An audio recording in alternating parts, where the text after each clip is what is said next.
Picture this. A king so powerful and proud that his very people pray to the gods for relief from his tyranny. In response, the gods don't punish him. They create a rival, a wild man of unmatched strength to challenge him. What begins as a battle for dominance turns into an unbreakable friendship that sets them on a journey to confront monsters, defy the gods, and seek the secret of immortality. This is the story of the Epic of Gilgamesh, the world's oldest surviving epic. But don't let its age fool you. This tale is as gripping, emotional, and relevant today as it was over 4,000 years ago.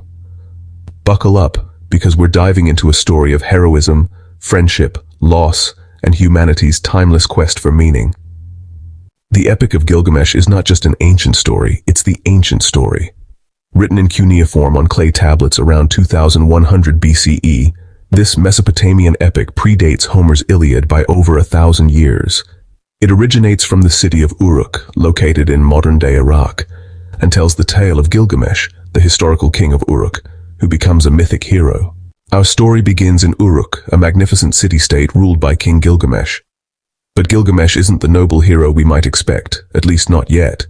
He is 2/3 divine and 1/3 mortal, a man blessed with immense strength and wisdom, yet he's also arrogant, oppressive, and uncontrollable.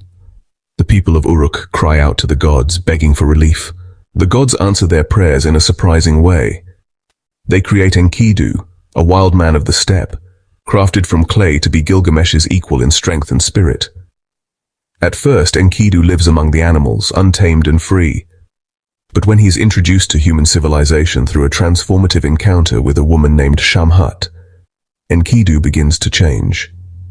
This moment, often seen as symbolic of the transition from nature to civilization, sets the stage for one of literature's greatest friendships. When Enkidu hears of Gilgamesh's tyranny, he travels to Uruk to confront him. The two engage in a ferocious battle, testing their strength and resolve.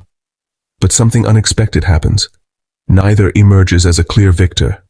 Instead, they recognize each other as equals, and in that moment, become inseparable friends. This friendship marks a turning point in Gilgamesh's life. Enkidu tempers his arrogance, and together they embark on daring adventures. This is one of the epic's most enduring themes, the transformative power of friendship. The first great adventure of Gilgamesh and Enkidu is their journey to the Cedar Forest, a sacred realm guarded by the fearsome demon Humbaba. Gilgamesh, driven by a desire for eternal fame, persuades Enkidu to join him in slaying the monster. The battle is fierce, but together they defeat Humbaba. However, this victory is not without consequences. Killing Humbaba angers the gods, and the pair's hubris begins to set in motion a chain of tragic events. Their next encounter with divine wrath comes when the goddess Ishtar proposes marriage to Gilgamesh. When he rejects her, she unleashes the bull of heaven to destroy Uruk. Once again, Gilgamesh and Enkidu join forces to defeat this divine beast. But while they celebrate their victory, the gods are enraged by their defiance.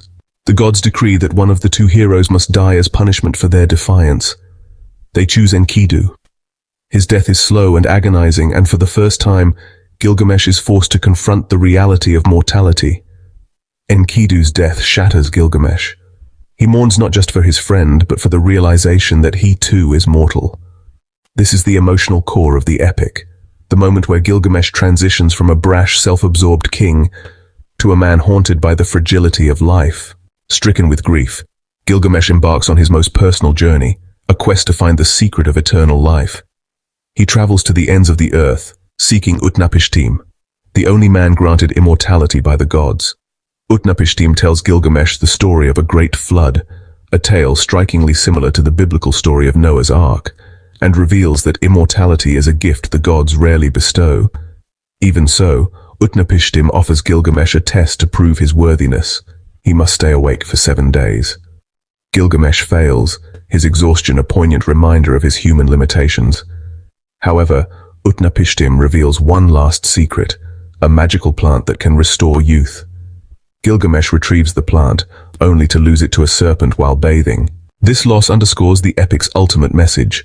No matter how great a hero, humanity's fate is inescapable. Defeated but wiser, Gilgamesh returns to Uruk. He gazes upon the city he once ruled so arrogantly, now understanding that true immortality lies not in endless life, but in the legacy one leaves behind.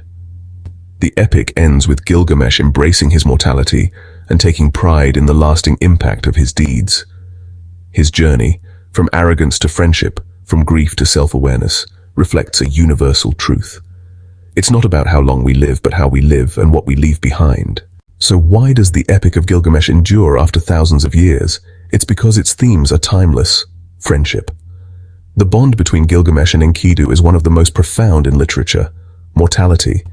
The epic explores the universal fear of death and the search for meaning in life. Legacy.